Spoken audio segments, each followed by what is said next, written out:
There are many styles of architecture in India. Often they represent the synthesis of different cultures.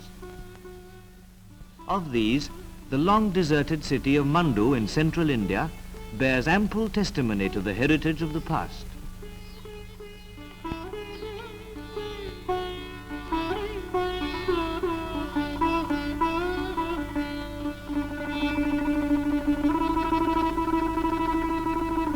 About 600 years ago, these buildings were part of the capital of the great kingdom of Malwa, where sultans and emperors held fabulous courts and received ambassadors and dignitaries from far and near. Although it is supposed to have been built by Vikramaditya more than 2000 years ago, the origin of Mandu is shrouded in legend. What we do know is that up to the 10th century, Mandu was part of the vast Kanauj Empire, of which few traces remain. It is only between the 10th and 14th centuries, when Malwa became independent, that the city of Mandu flourished. The city is known to have had lakes, gardens, palatial buildings, and over 600 marble temples, all with gold spires. But later wars and the aftermath of conquest have destroyed much that would have been of interest.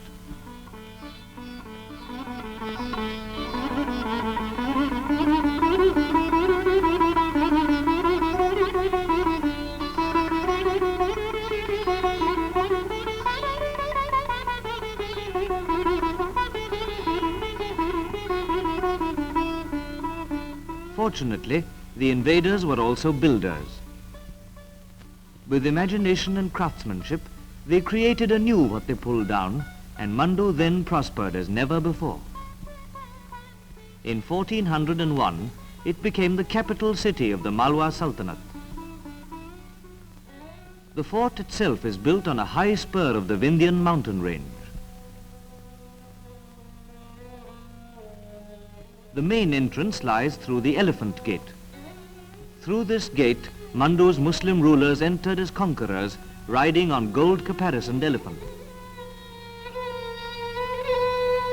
Time has failed to destroy the massive fortress walls that skirt the capital for over 40 miles.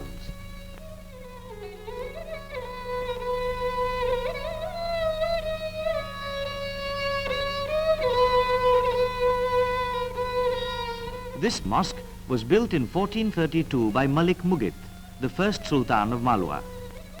Here he prayed, and his prayers were answered, for his son Mahmud I was a great king, and even the kings of Egypt and Bukhara sent ambassadors to his court.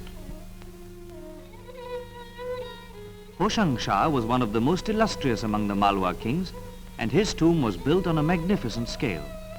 He was a great builder, and was responsible for many of the major buildings in Mandu.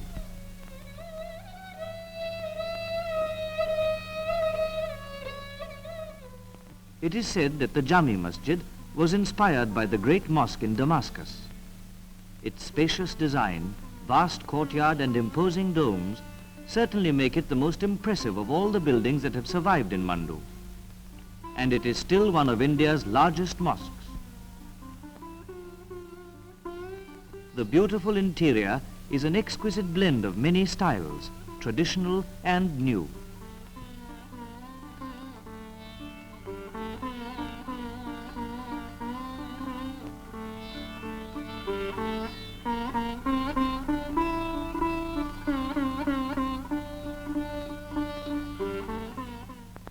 Today the shepherd sits amid the emptiness where once, it is said, 100,000 people lived in a city of palaces and marble-paved streets.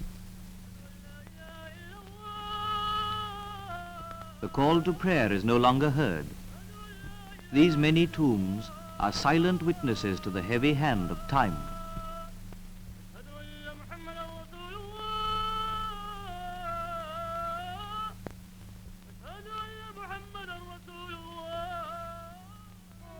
This is the Hindola Mahal, the swing palace, so called because to popular fancy, its sloping walls suggested a swing.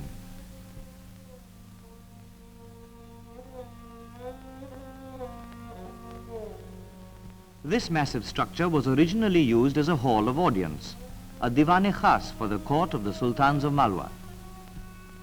Now that the roof is no more, the sun shines directly into the hall, giving us a clear impression of the great simplicity and dignity of the arches that once supported the ceiling. Sparkling lakes and tanks dot the Mandu landscape. It was from these that water was ingeniously channeled into the palaces where the ladies of the court lived. The idea was to trap the moist-laden breezes of the outside lakes in these passages and thus cool the palace rooms. This is the cool retreat of Champa Bauli, the deep well that was the heart of the royal pleasure house. The last Sultan of Malwa, Baz Bahadur, who built this palace, is remembered for his lavish court and his patronage of art and culture. But it was the love story of Baz Bahadur and his queen Roopmati that has given Mandu its immortal name.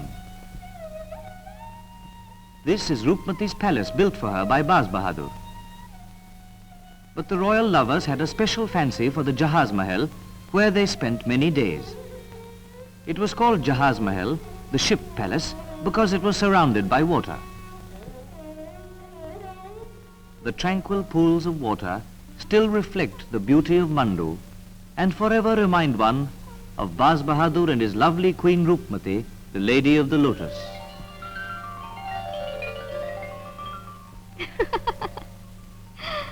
Roopmati, you are my dream, my world, my whole life.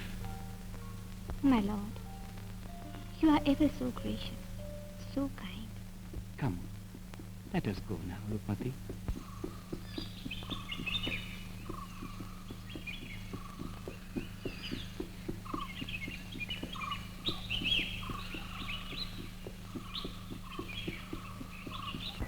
Whenever they returned to the city, the people cheered, for they loved their king, and they cherished the beauty of Roopmati and her talents in song and music.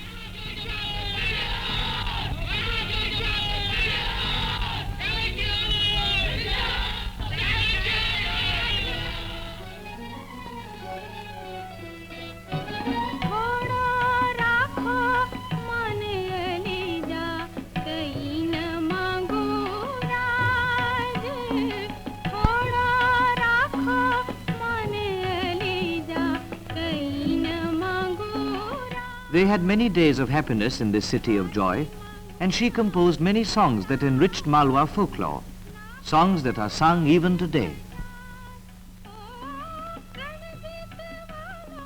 Whenever Baz Bahadur was away, Roopmati found it hard to bear the pain of separation.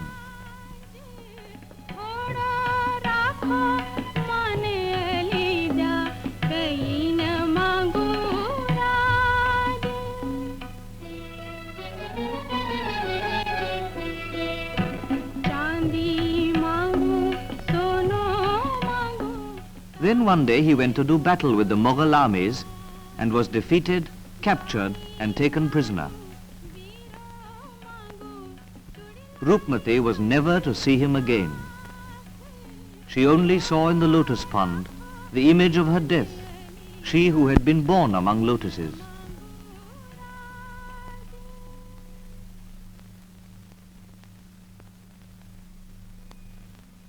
Baz Bahadur, it is said, lived a lonely man, always haunted by the melody of Bhoop Kalyan, the ragani which Roopmati, queen, wife, poetess and singer, had composed for their love.